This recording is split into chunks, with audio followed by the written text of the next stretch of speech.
Hello everyone. This video is going to show you how to write the names and formulas for ionic compounds with univalent cations. So first of all, what is an ionic compound? An ionic compound is a chemical compound comprised of a metal as a cation and a non-metal as an anion. Take aluminum phosphide, for example. The first element in a compound is the cation and the second is the anion. So aluminum, the metal, is a cation, and phosphorus, the non-metal, is an anion. But what are anions and cations? A cation is a positively charged ion. For example, aluminum has a charge of +3, meaning it wants to lose 3 electrons so that it can become positively charged.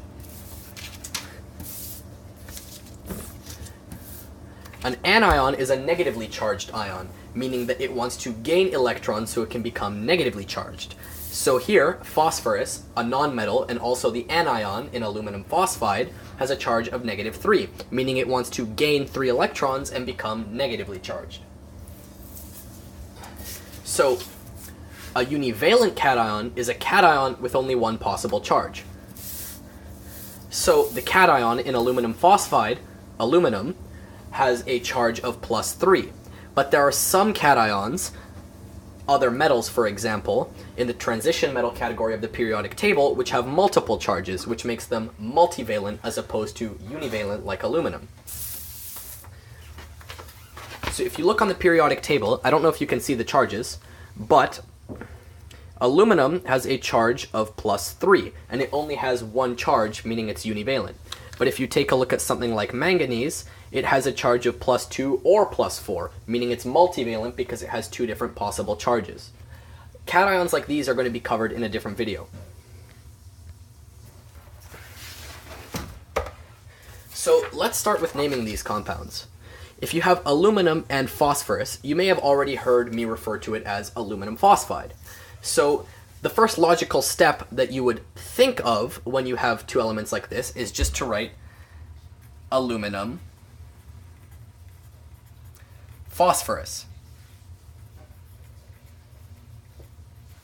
However, that's not correct.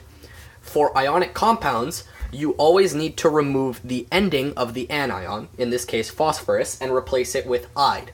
So you would remove the "orus", and the correct name of aluminum plus phosphorus would be aluminum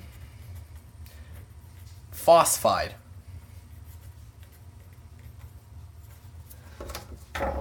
So always keep that in mind when you are asked to name ionic compounds. Never keep the original ending of the anion. Always replace the ending of the anion with "ide." Also make sure that it is an ionic compound, because if it's 2 nonmetals, meaning it's a covalent bond, you will have a different naming case and you don't just replace the ending of the anion with "ide." Now, let's do some naming examples here. At the top we have magnesium and sulfur. Those are elements on the periodic table, and you should know the symbols for those. Now, magnesium sulfur is what you'd think of naming it, but remember you have to replace the ending of the anion. So it would be magnesium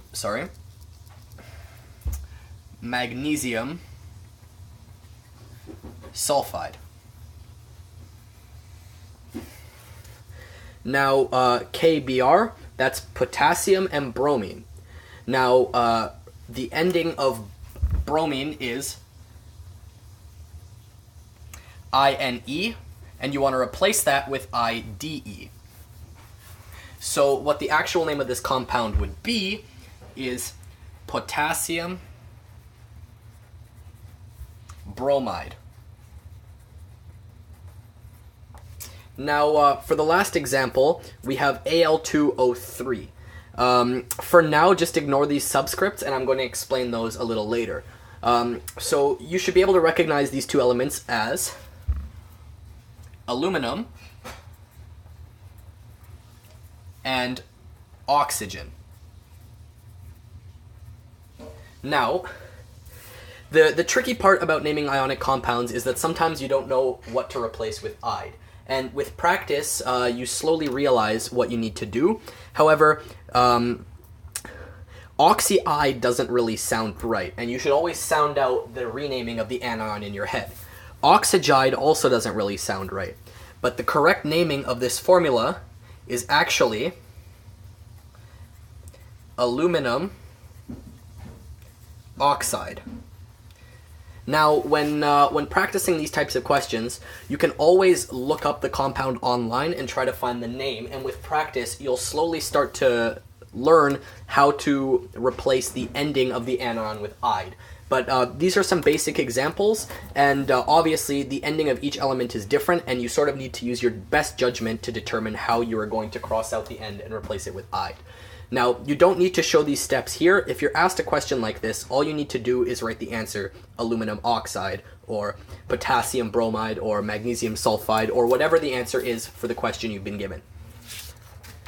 Now we're going to move on to actually naming the compounds which are given to you. Sorry, not naming, writing the formulas for them based off of the name which you have been given.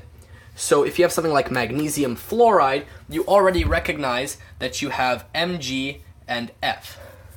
But writing MgF doesn't suffice. The first thing you need to do is find out the charges of these elements. So if you look on the periodic table,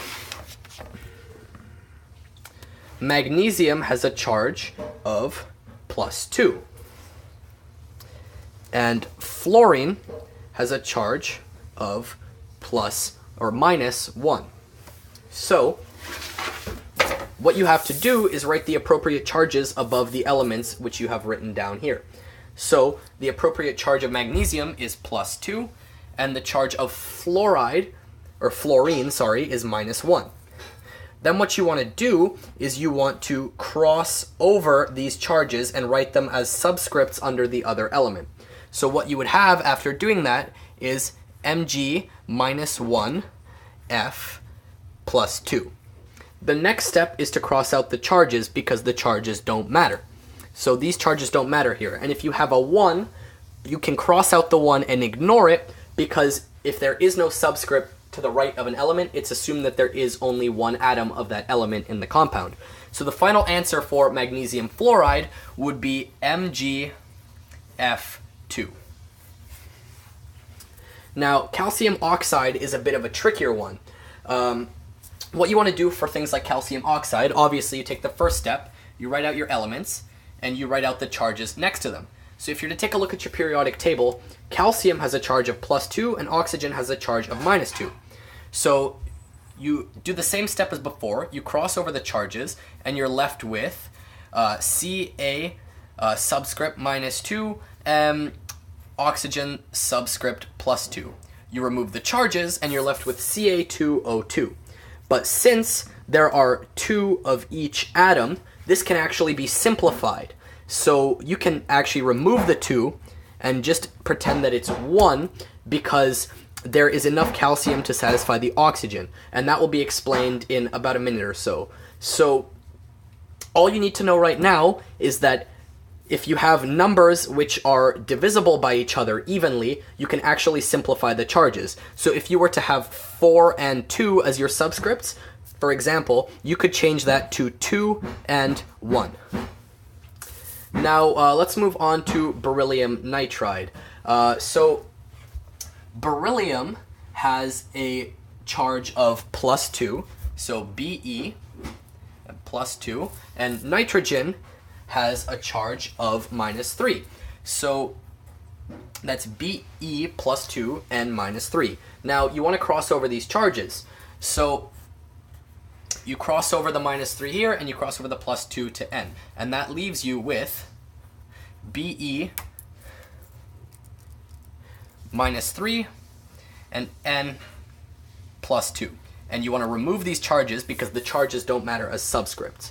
Now, what I should explain is these subscripts are an indicator of how many of each atom is in the compound. So if you have your final answer, Be3 and 2, what you see here is that there are 3 beryllium atoms in the compound and 2 nitrogen atoms, which is why you simplify. You simplify in cases like that because if there are two of each atom, that means that one of each atom will suffice to make the compound. And I'm going to show you how that works right here. So let's use our example from before. Let's take calcium oxide. So as shown before, the compound formula for calcium oxide is CaO, but when you derive it, you get something that looks like Ca2O2. Now, if you were to actually draw Lewis diagrams for each of these atoms, it would look like this. So you would have 2 valence electrons, and oxygen would have 6 valence electrons. So I'm going to just draw those out.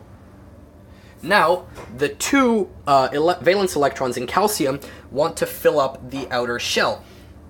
So since there are 8 valence electrons in the second shell, the valence which oxygen is in, the calcium would fill that up and would leave you with CaO, because you only need 1 calcium to fill up an oxygen atom's valence shell. You don't need 2, however, when you're crossing the charges, you do get Ca2O2, and you simplify it because in reality, 2 calcium atoms are not required to satisfy 2 oxygen atoms. 1 calcium atom is required to satisfy 1 oxygen atom. Now, the way this would look for other things, like for example, beryllium nitride, so Be3N2, you have beryllium here, which has, again, 2 valence electrons in its outer shell, and nitrogen has 5 valence electrons in its outer shell. So I'm going to just draw that for you real quick. Now, as you can see, since there are 5 valence electrons missing from the outer shell, what you need to do is remove the 2 beryllium valence electrons and put them in nitrogen, which will leave you missing 1 valence electron. So then you put a second beryllium and you draw another nitrogen. Oh, sorry, not another nitrogen. This second beryllium also has 2 valence electrons, but it can only lose 1 valence electron to fill up the nitrogen shell, which means that there is 1 more beryllium atom needed. So you put another nitrogen, which has, as previously stated, 5 valence electrons. Now, this beryllium atom only loses 1 electron because it only has 1 valence electron remaining. So once you cross that out and add another valence electron to nitrogen, you still need 2 valence electrons to complete the shell. So since beryllium has 2 valence electrons, there's another beryllium in the reaction with 2 valence electrons, which loses both of its valence electrons to fully complete this shell. So one goes here and the other goes here. So now you have 3 beryllium ions which have lost all their valence electrons and 2 nitrogen ions with complete valence shells.